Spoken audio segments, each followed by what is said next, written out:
की धड़कनों का बढ़ना। चैप्टर 9। चलिए शुरू करते हैं। आदित्य बाथरूम में ड्रिंक पर ड्रिंक कर रहा था, लेकिन फिर भी उसका दिमाग शांत होने को तैयार ही नहीं हो रहा था। उसे बार बार अबीरा का उदास चेहरा ही नजर आ रहा था अपनी आंखों के सामने कि कैसे उसने उसे धक्का दिया और उस बेचारी का प्यारा सा चेहरा छोटा हो गया। साथ ही आदित्य को बुरा भी लग रहा था। उसने बेखाम में उसे डांट दिया था, लेकिन आखिर वो करता भी क्या।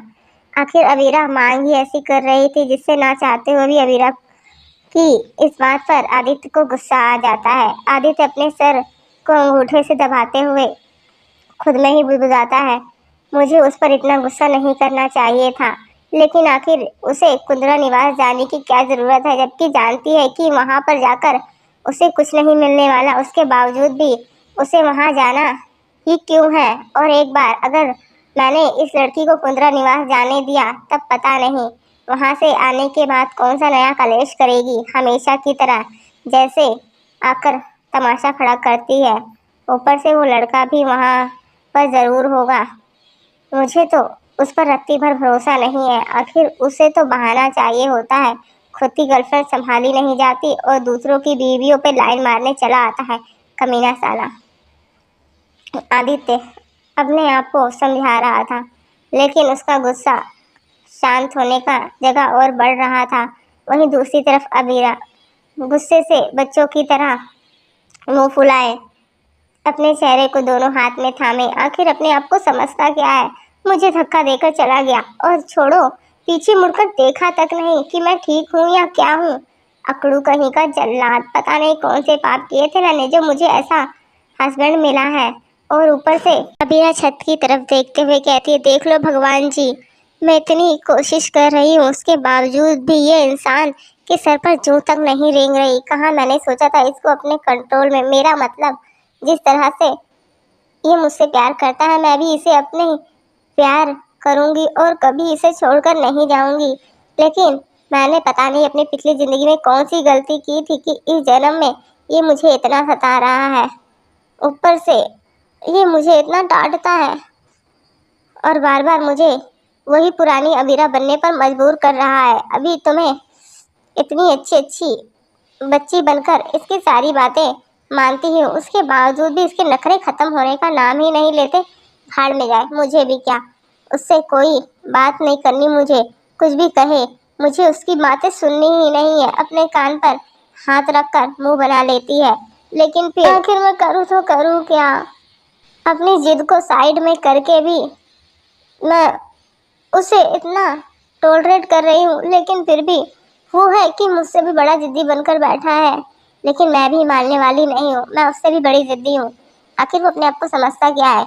ये कहते हुए अपनी रोती हुई शक्ल बना लेती है और फिर भगवान से प्रार्थना करते हुए अपने दोनों हाथ जोड़, लेकिन मुझे अच्छे से पता है कि वो मेरी बात नहीं मानेगा।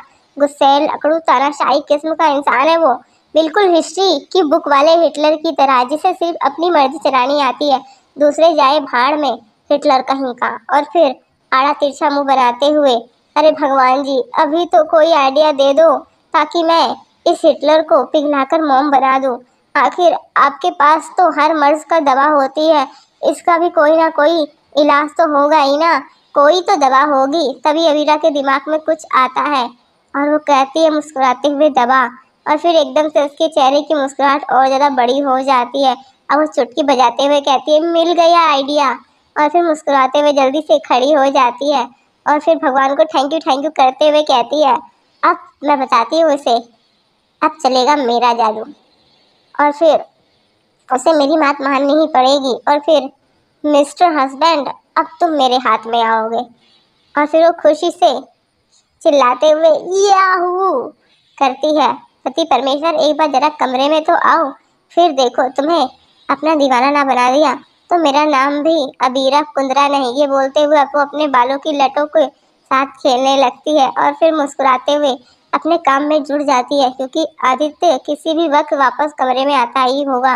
ये सोचकर कुछ घंटे बाद आदित्य वापस कमरे में आता है और जैसे ही वो आ रहा था, लेकिन बार बार उसकी नजरें ले देकर अबीरा के कमरे की ओर ही जा रही थी, जिसकी लाइटें बंद थी, जिसे देख वो खुद से ही कहता है, लगता है गुस्सा में सो गई। कोई बात नहीं, कल बात कर लूंगा। नहीं तो पता नहीं उसका गुस्सा 2 दिन तक कितनी देर तक चलेगा। 2 दिन तक तो वो खाना ही नहीं खाएगी और चिल्ला चिल्ला कर कान खा जाएगी। और फिर वो अपने कमरे में चला जाता है जहाँ पर अंधेरा ही अंधेरा नजर आ रहा था।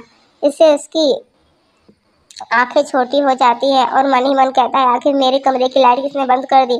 और फिर वो अपने कमरे में अंदर जाकर लाइट ऑन करता है, लेकिन जैसे ही वो अपनी आंखें मसल 1-2 बार पलकें झपका कर देखता है तो उसकी आंखें हैरानी से बड़ी हो जाती है।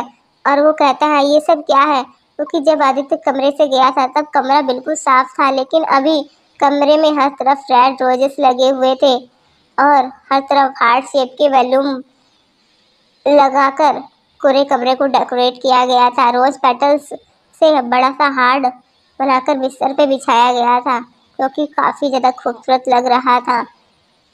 और हर तरफ गुलाब की बेहद मनमोहक खुशबू घूम रही थी, जिससे किसी का भी दिल एक पल के लिए बहक जाए। कि तभी एकदम से आदित्य को अपनी कमर पर कुछ सॉफ्ट सॉफ्ट सा महसूस होता है और उसकी नजरें तिरछी हो जाती है। कि तभी आदित्य के कान में किसी की मीठी आवाज पड़ती है, जो उसके कान में मिश्री की तरह घुलने लगती है। हस्बैंड, इतनी देर से कहाँ थे? आपको यहाँ आने में इतनी देर क्यों लगी? मेरी आंखें। अबीरा इतना ही बोलते बोलते रुक जाती है और फिर खुद को ही हल्की सी चपेट लगाते हुए अपनी जीभ दांतों तले दबाकर कहती है, अरे यार मैं कितनी बड़ी बुद्धि हूँ, इतनी बड़ी भुलक्कड़ कैसे हूँ मैं? लगता है लाइन भूल गई। अपने ही हस्बैंड को शेड्यूल भी नहीं कर सकती, आखिर कितनी यूजलेस हूँ मैं। वो खुद को ही डांट रही थी, क्योंकि वो उसने बड़ी मुश्किल से ये लाइन सारी इंटरनेट से पढ़ी थी कि कैसे अपने हस्बैंड को फंसाए, लेकिन यहाँ तो वो खुद ही अपनी लाइनों में फंस गई थी। वहीं आदित्य को बिल्कुल भी उम्मीद नहीं थी कि अबीरा ऐसा कुछ करेगी। उसे तो लगा था कि अबीरा गुस्से से आग बबूला हो चुकी होगी और 2 दिन तक उसकी शक्ल तक नहीं देखेगी, हमेशा की तरह। लेकिन यह सब चीजें देखकर तो आदित्य को अपनी आंखों पर यकीन ही नहीं हो रहा था। उसका पूरा माइंड ब्लैंक हो चुका था और ऊपर से उसके दिल की धड़कनें इतनी तेज बढ़ गई थी, जिस तरह अबीरा उसे चिपक कर खड़ी थी। ऊपर से उसने कई हर एक शब्द आदित्य के दिल में एक अजीब सी गर्मी पैदा कर रहे थे। वहीं आदित्य अबीरा जो ये सब कुछ पहली बार कर रही थी, वो अपनी गलती पर खुद को ही कोस रही थी। और फिर एकदम से आदित्य को न जाने क्या होता है कि वो अबीरा का हाथ पकड़ उसे अपने सामने कर लेता है, जिससे अबीरा संभल नहीं पाती है और एकदम से खिंचाव की वजह से वो आदित्य के सामने आ जाती है और हैरानी से आदित्य को देखने लगती है। इसके चेहरे पर कोई भाव नहीं थे, उसकी आंखें एकदम से बड़ी हो जाती है और वहीं आदित्य की आंखों में उसे एक अलग सी चमक नजर आ रही थी, जो चमक उसने आज से पहले कभी नहीं देखी थी। वहीं आदित्य अबीरा का मासूम सा चेहरा देख रहा था और उसमें खोता जा रहा था, क्योंकि अबीरा इस समय बहुत ही ज्यादा प्यारी और मासूम लग रही थी। ऊपर से अबीरा ने इस समय रेड कलर की शॉर्ट नाइटी पहन रखी थी, जो कि उसके घुटने तक आ रही थी और पूरी तरह से ट्रांसपेरेंट थी, जिससे अबीरा का खूबसूरत फिगर साफ नजर आ रहा था। जिसे देखकर आदित्य के दिल की धड़कनें, जो पहले ही मेट्रो की स्पीड से चल रही थी, वो अभी और ज्यादा बेकाबू होने लगती है और उसके कान में लाल होने लगते हैं। और इसी के साथ ही चैप्टर यहीं खत्म होता है। तो क्या अबीरा और आदित्य के बीच की हमेशा के लिए दूरियां बढ़ जाएंगी? अबीरा के बढ़ते कदम से क्या आदित्य के दिल की का डर हमेशा के लिए खत्म हो जाएगा उसे खोने का? और क्या अबीरा आदित्य को कर पाएगी? तक मिलते हैं नेक्स्ट एपिसोड में। Thanks for watching.